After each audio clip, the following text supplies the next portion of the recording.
ಆಟವಾಡ್ತಿದ್ದ ಮಕ್ಕಳ ಮೇಲೆ ಹಲ್ಲೆ. ಸೈಕೋಪಾತ್ ರಂಜನ್ ಕ್ರೌರ್ಯಕ್ಕೆ ಜನಾಕ್ರೋಶ.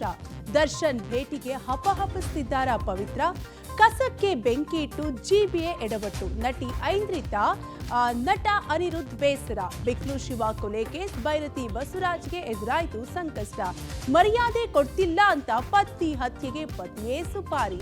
ಈ ಎಲ್ಲ ಸುದ್ದಿಗಳನ್ನ ನೋಡೋಣ ಕರ್ನಾಟಕ ಟಾಪ್ 20ಯಲ್ಲಿ. ಚಿತ್ರದುರ್ಗದ ರೇಣುಕಾಸ್ವಾಮಿ ಕೊಲೆ ಕೇಸ್ನಲ್ಲಿ ದರ್ಶನ್ ಅಂಡ್ ಗ್ಯಾಂಗ್ ಪರಪ್ಪನಾಗ್ರಹಾರ ಜೈಲು ಸೇರಿ ತಿಂಗಳುಗಳೇ ಕಳೆದಿದೆ. ಜೈಲಿನಲ್ಲಿರುವ ದರ್ಶನ್ ಭೇಟಿಗೆ A1 ಆರೋಪಿ ಪವಿತ್ರ ಗೌಡ ಹಪಹಪಿಸುತ್ತಿದ್ದಾರೆ ಎನ್ನಲಾಗಿದೆ. ಇತ್ತೀಚೆಗೆ ಬಂಧೀಖಾನೆ ಇಲಾಖೆ ಡಿಜಿಪಿಯಾಗಿ ಅಧಿಕಾರ ವಹಿಸಿಕೊಂಡ ಅಲೋಕ್ ಕುಮಾರ್ ಜೈಲಿಗೆ ಭೇಟಿ ನೀಡಿ ಪರಿಶೀಲನೆ ನಡೆಸಿದ್ರು. ಈ ವೇಳೆ ದರ್ಶನ್ ಪವಿತ್ರ ಇದ್ದ ಬ್ಯಾರಕ್ಗೂ ಹೋಗಿ ಪರಿಶೀಲನೆ ಮಾಡಿದ್ರು. ಅಲೋಕ್ ಕುಮಾರ್ ಭೇಟಿ ನೀಡಿದ್ದ ವೇಳೆ ದರ್ಶನ್ ಭೇಟಿಗಾಗಿ ಪವಿತ್ರ ಗೌಡ ಅವಕಾಶ ಕೇಳಿದ್ದಾರೆ ಎನ್ನಲಾಗಿದೆ. ಪವಿತ್ರ ಬೇಡಿಕೆ ಸಂಬಂಧ ಕಾನೂನಿನಲ್ಲಿ ಅವಕಾಶ ಇದೆಯಾ ಎಂಬ ಬಗ್ಗೆ ನೋಡೋದಾಗಿ ಡಿಜಿಪಿ ತಿಳಿಸಿದ್ದಾರೆ ಎನ್ನಲಾಗಿದೆ. ಇನ್ನು ಪವಿತ್ರ ಭೇಟಿಯನ್ನು ದರ್ಶನ್ ನಯವಾಗಿಯೇ ನಿರಾಕರಿಸಿದ್ದಾರೆ ಎನ್ನಲಾಗಿದ್ದು, ಆಕೆಯಿಂದಲೇ ಈ ಪರಿಸ್ಥಿತಿಗೆ ಬಂದಿದ್ದೇನೆ ಎಂಬಂತೆ ದರ್ಶನ್ ಮಾತನಾಡಿದ್ದು, ಯಾವುದೇ ಕಾರಣಕ್ಕೂ ಭೇಟಿ ಮಾಡಲ್ಲ ಅಂತ ಹೇಳಿದ್ದಾರೆ ಎನ್ನಲಾಗಿದೆ. ಸಿಲಿಕಾನ್ ಸಿಟಿ ಬೆಂಗಳೂರಿನಲ್ಲಿ ಒಂದು ಕಡೆ ರಸ್ತೆ ಗುಂಡಿಗಳ ಸಮಸ್ಯೆ ಆದರೆ ಇನ್ನೊಂದು ಕಡೆ ಕಸದ ಸಮಸ್ಯೆ ಜನರನ್ನ ಹೈರಾಣಾಗಿಸಿದೆ. ಈ ಕಸದ ಸಮಸ್ಯೆ ನಟಿ ಐಂದ್ರಿತಾ ರೇಗೂ ತಟ್ಟಿದ್ದು, ಈ ಬಗ್ಗೆ ಇನ್ಸ್ಟಾಗ್ರಾಂನಲ್ಲಿ ಪೋಸ್ಟ್ ಮಾಡಿ ಅಸಮಾಧಾನ ವ್ಯಕ್ತಪಡಿಸಿದ್ದಾರೆ. ಆರ್ಆರ್ ನಗರದ ಜವರೇನಗೌಡನ ದೊಡ್ಡಿ ರಸ್ತೆಯ ಖಾಲಿ ಜಾಗದಲ್ಲಿ ಕಸಕ್ಕೆ ಬೆಂಕಿ ಹಾಕಲಾಗಿದ್ದು, ಇದರಿಂದ ದಟ್ಟ ಹೊಗೆ ಆವರಿಸಿಕೊಂಡು ಸ್ಥಳೀಯ ನಿವಾಸಿಗಳಿಗೆ ಉಸಿರಾಟದ ಸಮಸ್ಯೆ ಎದುರಾಗಿದೆ. ಈ ಖಾಲಿ ಜಾಗ ಜಿಬಿಎಗೆ ಸಂಬಂಧಿಸಿದ್ದು, ಕ್ಲೀನ್ ಮಾಡುವಾಗ ಗಿಡಗಂಟಿ ಕಸವನ್ನ ಗುಡ್ಡೆ ಹಾಕಿ ಕಸಕ್ಕೆ ಬೆಂಕಿ ಹಾಕಲಾಗಿದೆ. ಈ ಬಗ್ಗೆ ಜಿಬಿಎಗೆ ಹಲವು ಸಲ ಕರೆ ಮಾಡಿದ್ರೂ ಸ್ಪಂದಿಸುತ್ತಿಲ್ಲ ಅಂತ ಹೇಳಿ ನಟಿ ಐಂದ್ರಿತಾ ರೇ ಬೇಸರ ವ್ಯಕ್ತಪಡಿಸಿದ್ದಾರೆ. ಈತ ನಟ ಅನಿರುದ್ಧ್ ಕೂಡ ಕನಕಪುರ ರಸ್ತೆಯಲ್ಲಿರುವ ಗುಂಡಿಗಳ ಬಗ್ಗೆ ವಿಡಿಯೋ ಮಾಡಿ ಅಸಮಾಧಾನ ಹೊರಹಾಕಿದ್ದಾರೆ. ಹಾಗೆ ಆರ್ಆರ್ ನಗರದಲ್ಲಿ ಸಮರ್ಪಕ ಕಸ ವಿಲೇವಾರಿ ಮಾಡದೆ ಕಸಕ್ಕೆ ಬೆಂಕಿ ಹಾಕಲಾಗಿದ್ದು, ಜನರು ಉಸಿರಾಟದ ಸಮಸ್ಯೆಯಿಂದ ಬಳಲ್ತಾ ಇದ್ದಾರೆ ಅಂತ ಬೇಸರ ವ್ಯಕ್ತಪಡಿಸಿದ್ದಾರೆ. ಎಲ್ರಿಗೂ ನಮಸ್ಕಾರ. ನಾನು 3 ದಿವಸದಿಂದ ಸಫರ್ ಆಗ್ತಾ ಇದೆ. ಕಂಜೆಷನ್ ಇಂದ ನನಗೆ ಬ್ರೀತ್ ಮಾಡಕ್ ಆಗ್ತಿರ್ಲಿಲ್ಲ. 3 ದಿವಸದಿಂದ ಒಂದು ಪ್ಲಾಸ್ಟಿಕ್ ಅಥವಾ ಕಸ ಸುಟ್ಟಿರೋ ವಾಸನೆ ಬರ್ತಿತ್ತು ಮನೆ ಒಳಗೆ. ನಾನಿರೋದು ಐಡಿಯಲ್ ಹೋಮ್ಸ್ ಆರ್ಆರ್ ನಗರಲ್ಲಿ. ಇವತ್ತಂತೂ ನನಗೆ ತಡ್ಕೊಳಕ್ಕೆ ಆಗ್ಲಿಲ್ಲ. ಈ ರಸ್ತೆ ನೋಡಿ, ಇದು 2 ಸೈಡು, ಈ ಸೈಡು ಆ ಸೈಡು ಹೀಗೆ ಇದೆ.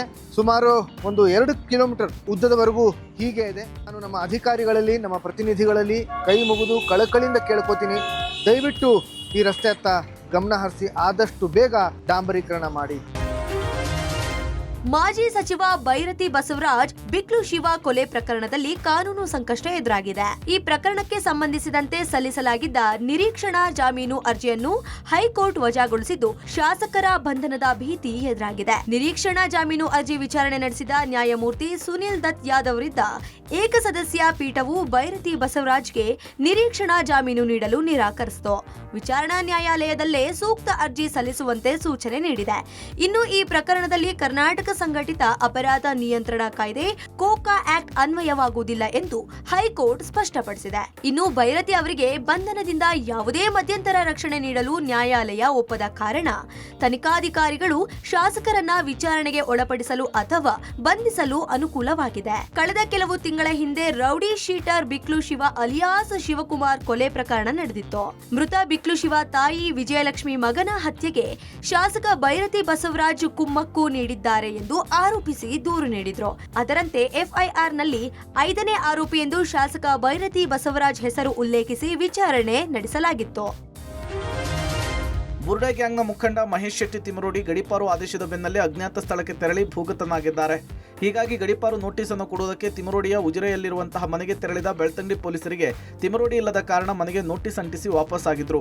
ಇಷ್ಟಕ್ಕೆ ಸುಮ್ಮನಾಗದ ಪೊಲೀಸರು ತಿಮರೋಡಿ ಗಡೀಪಾರು ಪ್ರತಿಯನ್ನ ಸಾರ್ವಜನಿಕವಾಗಿ ಮೈಕ್ ಮೂಲಕ ಓದಿ ಸಾರ್ವಜನಿಕ ಪ್ರಕಟಣೆ ಹೊರಡಿಸಿದ್ದಾರೆ. ಉಜಿರೆ ಪಟ್ಟಣ ಸೇರಿ ಸುತ್ತಮುತ್ತ ಮೈಕ್ ಮೂಲಕ ತಿಮರೋಡಿ ಗಡೀಪಾರು ಪ್ರತಿಯನ್ನ ಓದಿ ಗಡೀಪಾರು ಆದೇಶದ ಬಗ್ಗೆ ಸಾರ್ವಜನಿಕ ಪ್ರಕಟಣೆ ಮಾಡಿದ್ದಾರೆ.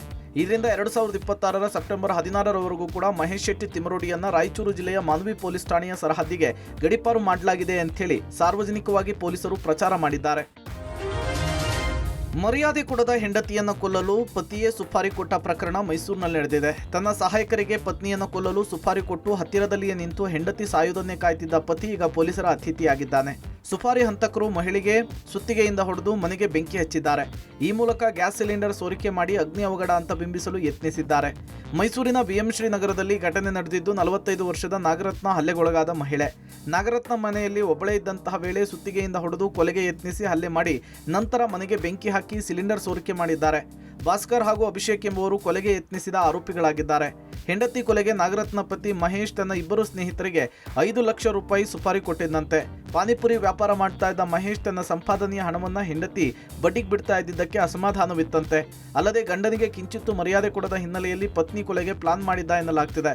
ಸದ್ಯ ಗಾಯಗೊಂಡ ನಾಗರತ್ನಗೆ ಆಸ್ಪತ್ರೆಗೆ ದಾಖಲಿಸಿ ಚಿಕಿತ್ಸೆ ಕೊಡಿಸಲಾಗ್ತಿದೆ.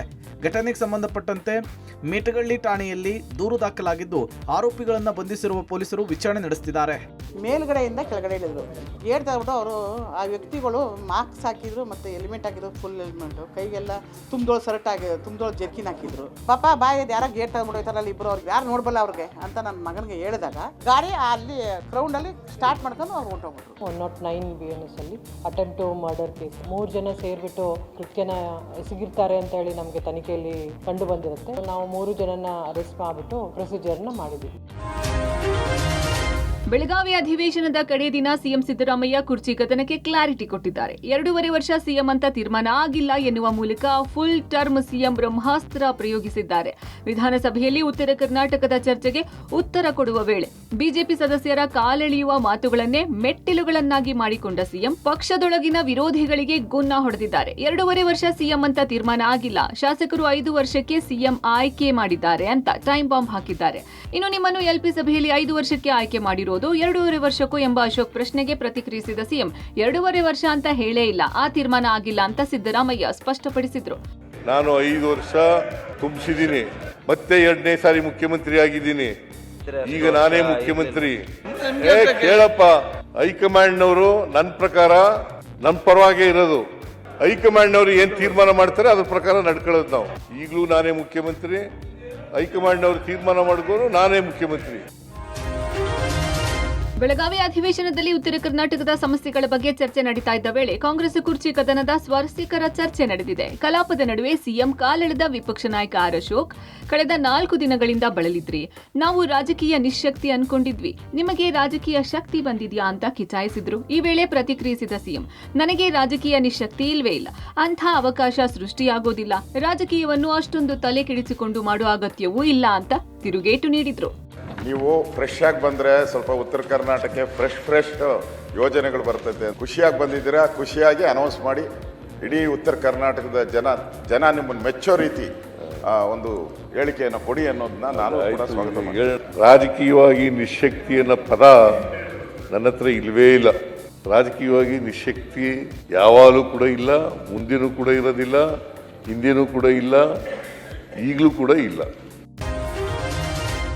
ಕಾಂಗ್ರೆಸ್ನಲ್ಲಿ ಕುರ್ಚಿ ಫೈಟ್ ಜೋರಾಗ್ತಿದೆ. ಅಧಿವೇಶನದ ಕೊನೆ ದಿನದ ಸದನದಲ್ಲಿ 5 ವರ್ಷವೂ ನಾನೇ ಸಿಎಂ ಎಂದು ಸಿದ್ದರಾಮಯ್ಯ ಗುಟುರು ಹಾಕಿದ್ದಾರೆ. ಮತ್ತೊಂದ್ ಕಡೆ ಬೆಳಗಾವಿಯಲ್ಲಿ ಡಿನ್ನರ್ ಮೀಟಿಂಗ್ ಹೆಸರಲ್ಲಿ ಚರ್ಚೆಗಳು ಜೋರಾಗಿದೆ. ಇತ್ತ ಡಿಸಿಎಂ ಡಿಕೆಶಿ ಮಾತ್ರ ಶಕ್ತಿ ದೇವತೆ ಮೊರೆ ಹೋಗಿದ್ದಾರೆ. ಉತ್ತರ ಕನ್ನಡ ಜಿಲ್ಲೆಯ ಅಂಕೋಲದ ಅಂದೇ ಜಗದೀಶ್ವರಿ ದೇಗುಲಕ್ಕೆ ಡಿಕೆಶಿ ಭೇಟಿ ನೀಡಿದ್ರು.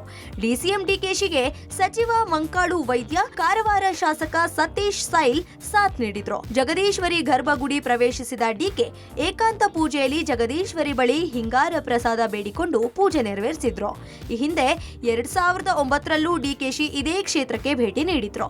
ಆ ದೇವಿಯ ಮುಂದೆ ನಿಂತು ಹಲವು ಪ್ರಶ್ನೆಗಳನ್ನ ಕೇಳಿದ ಡಿಕೆಗೆ ಬಲಭಾಗದಿಂದ ಹಿಂಗಾರ ಪ್ರಸಾದವನ್ನ ದೇವಿ ನೀಡಿದ್ಲು. ಅಲ್ಲಿಯ ಜಗದೀಶ್ವರಿ ದೇಗುಲಕ್ಕೆ ಭೇಟಿಗೂ ಮುನ್ನ ಡಿಕೆಶಿ ಗೋಕರ್ಣ ಕ್ಷೇತ್ರಕ್ಕೆ ಭೇಟಿ ನೀಡಿದ್ರು. ಹೆಲಿಕಾಪ್ಟರ್ನಲ್ಲಿ ಆಗಮಿಸುತ್ತಿದ್ದಂತೆ ಮುಂದಿನ ಸಿಎಂ ಡಿಕೆಶಿ ಅಂತ ಅಭಿಮಾನಿಗಳು, ಬೆಂಬಲಿಗರು ಜೈಕಾರ ಕೂಗಿದ್ರು. ರಾಜ್ಯ ಕಾಂಗ್ರೆಸ್ನಲ್ಲಿ ಸಿಎಂ ಡಿಸಿಎಂ ನಡುವೆ ಕುರ್ಚಿ ಕಾಳಗ ಜೋರಾಗಿದೆ. ನಮ್ಮಲ್ಲಿ ಒಪ್ಪಂದ ಆಗಿದೆ, ಅದರಂತೆ ನಡೆದುಕೊಳ್ತೇನೆ, ನಾವಿಬ್ಬರೂ ಮಾತನಾಡಿಕೊಂಡಿದ್ದೇವೆ ಅಂತ DCM DK Shivakumar power sharing ಬಗ್ಗೆ ಹೇಳಿದ್ದಾರೆ. ಆನ್ಲೆ ಶ್ರೀ ಜಗದೀಶ್ವರಿ ದೇವಿ ಪೂಜೆ ಬಳಿಕ ಮಾತನಾಡಿದ ಅವರು, ನಾನು ಯಾವತ್ತೂ 5 ವರ್ಷ ಇರಲ್ಲ ಅಂತ ಹೇಳಿಲ್ಲ. ಹೈಕಮಾಂಡ್ ಸಿಎಂ ಪರವಾಗಿ ಇದ್ದಿದ್ದಕ್ಕೆ ಅವರು ಸಿಎಂ ಆಗಿದ್ದಾರೆ. ನಮ್ಮಲ್ಲಿ ಒಪ್ಪಂದ ಆಗಿದೆ, ಅದರಂತೆ ನಡೆದುಕೊಳ್ತೇವೆ ಅಂತ ಹೇಳಿದ್ರು. ಇನ್ನು ಸಿಎಂ ಸ್ಥಾನ ಇಚ್ಛೆ ಹಾಗೂ ಸಮಸ್ಯೆ ಪರಿಹಾರದ ಬಗ್ಗೆ ದಿನಾಂಕ ನಿಗದಿ ಕುರಿತು ಮಾಧ್ಯಮಗಳು ಕೇಳಿದ ಪ್ರಶ್ನೆಗೆ ಕೇವಲ ಮುಗುಳು ನಕ್ಕಿ ಹೊರಟಿದ್ದಾರೆ. ನಾನು ಯಾವತ್ತೂ ಅವರು ಹೈಕಮಾಂಡ್ ಅವ್ರ ಪರ ಇಲ್ಲ ಅಂತ. ಅವ್ರ ಹೈಕಮಾಂಡ್ ಇರೋದಕ್ಕೆ ಅವ್ರ ರಾಜ್ಯದ ಮುಖ್ಯಮಂತ್ರಿ ಆಗಿರೋದು. ಪಕ್ಷ ನಿರ್ಧಾರ ಮಾಡಿರೋ ಪ್ರಕಾರ ಅವರಿದ್ದಾರೆ. ನಾನು ಅವರಿಬ್ಬರು ಒಪ್ಪಂದಕ್ಕೆ ಬಂದಿದ್ದೀವಿ. ಆ ಪ್ರಕಾರ ಇಬ್ಬರು ಅನೇಕ ಬಾರಿ ಹೇಳಿದ್ದೇವೆ. ಆ ಪ್ರಕಾರ ಇಬ್ಬರು ನಡ್ಕೊಂಡು ಹೋಗ್ತೇವೆ. ಅದು ನೀವು ಅದಕ್ಕೆಲ್ಲ ಚರ್ಚೆ ಮಾಡ್ತಾ ಇದ್ದೀರಿ ಹೊರತು ನಮ್ಮಲ್ಲಿ ಯಾವ ಥರದ ಸದ್ಯಕ್ಕೆ ಯಾವ ಚರ್ಚೆನೂ ಇಲ್ಲ.